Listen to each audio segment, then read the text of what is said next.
আমি জানি না ক্যামেরাতে কতটুকু ফ্রেমে দেখা যাচ্ছে, বাট আমার স্লিপ সাইকেল মোটামুটি মেজড আপ। রুমের যা অগোছালো জিনিসপত্র আছে ওগুলো একটু ফিক্স করে ফেলি। ফার্স্টে হচ্ছে যে আমার ব্যাগ ঠিক করতে হবে। বিভিন্ন সময় বিভিন্ন ট্রিপে যাওয়ার সময় প্রত্যেকবারে ব্যাগ কিনছি, এখন প্রচুর ব্যাগ হয়ে গেছে, জানি না যে কোথায় কী করতে হবে, and আমি ঠিকঠাক করে বুঝেও রাখি নাই। একটা ইন্টারেস্টিং ঘটনা শেয়ার করি আপনাদের সাথে। তো এক এজেন্ট আমাকে কল করছে। এখন এজেন্ট কলের মেন রিজনটা হচ্ছে যে এজেন্টের দুই ক্লায়েন্ট আবার বন্ধু। সমস্যা হচ্ছে দুই বন্ধুর ভিসা ডিউরেশন দুই রকম চাওয়া। প্রথম যে বন্ধু, সে বন্ধু ভিসা হচ্ছে 4 বছর, অর্থাৎ তার 4 বছর স্টুডেন্ট ভিসা এবং এই 4 বছরই তাকে লেখাপড়া করতে হবে স্টুডেন্ট ভিসা কন্ডিশন ওয়াইজ। দ্বিতীয় বন্ধুর ভিসা স্টুডেন্ট ভিসা হচ্ছে 3 বছর, অর্থাৎ তাকে 3 বছর লেখাপড়া করতে হবে অ্যান্ড ফুল টাইম লেখাপড়া করতে হবে। ফার্স্ট ক্লায়েন্টের ভিসাটা হচ্ছে হায়ার এডুকেশন ভিসা। অস্ট্রেলিয়ার যে রুল, সেই রুল অনুসারে ইকুইফ লেভেল ম্যাচ করার জন্য ফার্স্ট বন্ধুকে 2 বছর একটা ট্রেড কোর্স অ্যান্ড 2 বছর একটা গ্র্যাজুয়েট ডিপ্লোমা দিয়ে দিছে। ঘটনা হচ্ছে সেকেন্ড বন্ধুকে এজেন্ট 1 বছরের ট্রেড কোর্স দিছে আর 2 বছরের গ্র্যাজুয়েট ডিপ্লোমা দিছে। সেকেন্ড বন্ধুরও same situation, higher education visa. অস্ট্রেলিয়ার রুলস ওয়াইজ ইকুইফ লেভেল মেনটেন করতে হবে। যেহেতু দুজন বন্ধু, দুজনেই ক্লায়েন্ট একই এজেন্টের, দুই বন্ধু একই ট্রেড কোর্স করবে অ্যান্ড একই কলেজে পড়বে, বাট দুজনের ভিসা ডিউরেশন কিন্তু ডিফারেন্ট। ফার্স্ট বন্ধুর ভিসা ডিউরেশন 4 বছর আর সেকেন্ড বন্ধুর ভিসা ডিউরেশন 3 বছর, কিন্তু দুইজন সেম কলেজ সেম কোর্সে লেখাপড়া করবে। এখন তো এজেন্টের মাথা খারাপ যে দুই বন্ধুর কেন দুই টাইপের ডিফারেন্ট কোর্স। কারণ ফার্স্ট বন্ধু ছিল 2 বছরের ট্রেড অ্যান্ড 2 বছরের গ্র্যাজুয়েট ডিপ্লোমা, অ্যান্ড সেকেন্ড বন্ধু ছিল 1 বছরের ট্রেড অ্যান্ড 2 বছর গ্র্যাজুয়েট ডিপ্লোমা। এই সিনারিও কিন্তু আমাদের আশেপাশে বেশ কমন।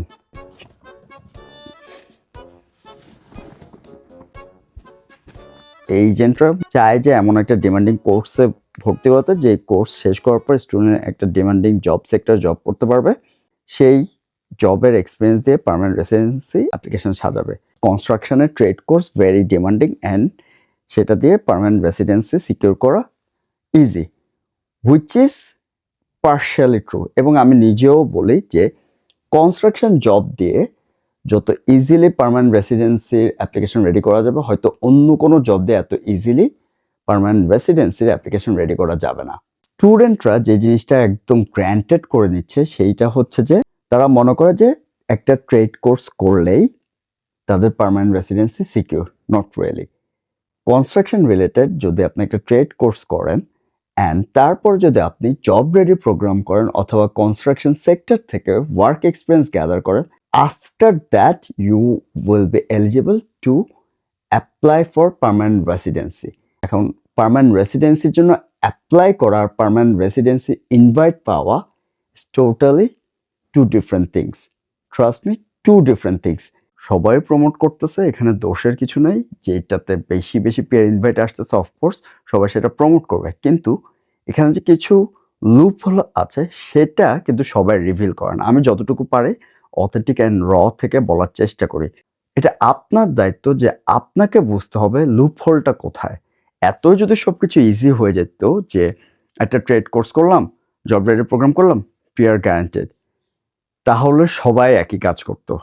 যারা এখানে 3 থেকে 5 বছর ধরে পার্মানেন্ট রেসিডেন্সির জন্য ওয়েট করতেছে, তারাও তাদের সেই পার্মানেন্ট রেসিডেন্সি অ্যাপ্লিকেশন স্টার্টিংয়ের সময় সেই কাজটাই করতো। যখন সাপ্লাই অনেক বেশি বাট আপনার ডিমান্ডও অনেক বেশি, তখন দেখা যায় গভর্নমেন্ট এখানে কিছু রুলস ইমপ্লিমেন্ট করে, হাউ টু ফিল্টার আউট যারা হচ্ছে একটু মোর এলিজেবল, মোর স্কিলড ক্যান্ডিডেটস, তাদেরকে প্রায়োরিটি দেয়। আজকের যে ঘটনাটা বললাম, দুই বন্ধুর ঘটনা, এটা কিন্তু সম্পূর্ণ এজেন্টের হয়তো একটু বুঝার ভুলের কারণে দুইটা বন্ধুরই এখন নিজেদের মধ্যে অনেক কনফিউশন ক্রিয়েট হয়েছে। আপনি আসছেন ব্যাচেলার্সে পড়তে, আপনি ট্রেডে সুইচ করছেন কোর্স চেঞ্জ করে, কোনো সমস্যা নেই, কিন্তু আপনি তো অ্যাটলিস্ট দেখতে হবে আপনি পার্মানেন্ট রেসিডেন্সি তখনই অ্যাপ্লাই করতে পারবেন যখন আপনি স্টুডেন্ট ভিসাটা প্রপারলি শেষ করতেছেন। স্টুডেন্ট ভিসা প্রপারলি শেষ করার আগে যদি আপনি স্টুডেন্ট ভিসা কন্ডিশন ব্রিচ করে রাখেন, তাহলে আপনি পার্মানেন্ট রেসিডেন্সি কীভাবে রেডি করবেন? আপনার প্রাইমারি গোল হওয়া উচিত আপনার স্টুডেন্ট ভিসার ওপর যেন কোনো ধরনের ইম্প্যাক্ট না পড়ে। স্টুডেন্ট ভিসার কন্ডিশন কি? আপনাকে ফুল টাইম স্টাডি করতে হবে। যত দিনের ভিসা ঠিক ততদিন আপনার লেখাপড়া করতে হবে। মাঝে, মাঝে স্টুডেন্ট ভিসা যতদিনের লেখাপড়া তার থেকে ২-৩ মাস বেশিও দেয়।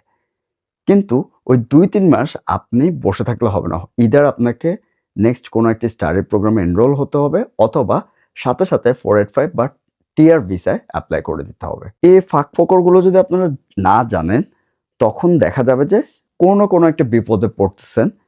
তখন আপনার স্টুডেন্ট ভিসাটাও গেল, প্লাস আপনার ইন ফিউচার পিআর এর স্বপ্নটাও নষ্ট হয়ে গেল। একটু কেয়ারফুল থাকবেন।